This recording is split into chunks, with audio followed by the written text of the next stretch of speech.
Once upon a time, a beautiful feather belonging to the king of birds called the simurg fell into the center of China.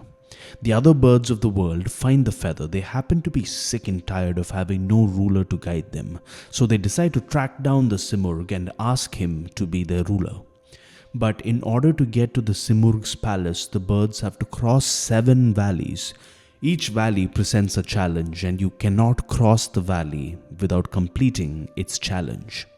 To cross the first valley, you must build self-direction and patience instead of blindly following the path of least resistance. Valley number 2, you must let your capacity to love win over your capacity to intellectualize.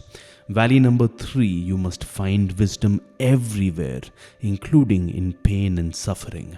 Valley number 4, you must understand things not in terms of their separateness, but in terms of their cosmic interconnectedness. Valley number 5, you must discover inner peace that cannot be broken by external circumstances. Valley number 6, you must see the divinity inherent in everything. And finally, to cross the 7th valley, you must part ways with your ego and embrace the divine essence within you. When the birds heard the descriptions of the valleys they would have to cross, many of them reacted quite poorly.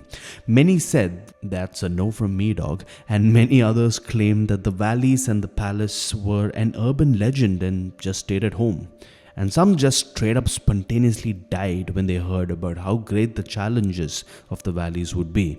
But some of the birds had the courage to set out on the adventure.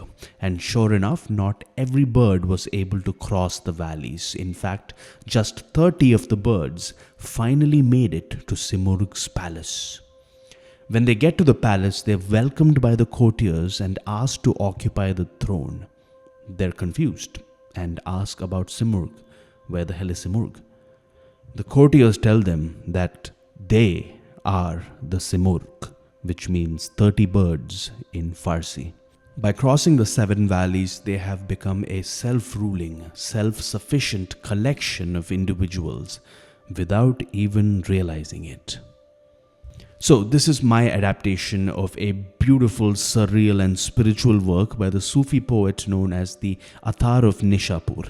It was written by the Attar as an allegory for spiritual development, but I also believe it very much applies for the process of psychological development, which involves self-directed movement away from the ego to the true self, a process the Swiss psychoanalyst Carl Jung calls individuation.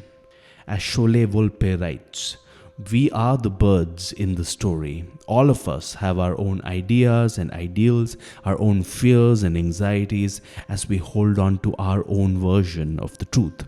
Like the birds of the story, we may take flight together, but the journey itself will be different for each of us." Attar tells us that truth is not static, and we each thread a path according to our own capacity. It evolves as we evolve. Those who are trapped within their own dogma, clinging to hardened beliefs of faith, are deprived of the journey towards the unfathomable divine, which Attar calls the great ocean. Finally, from my point of view, the greatest takeaway from the Conference of the Birds, as this poem is called, is this: don't intellectualize the destination and think you know all about it because you're good at intuiting these things, or other people have told you about it. These are just defense mechanisms to avoid the call to adventure that you're feeling deep within. Clear your mind and set out to do the work, whether that's personal, creative, or spiritual, that your heart compels you to do. Start. Don't think this is all just for the birds. Just start.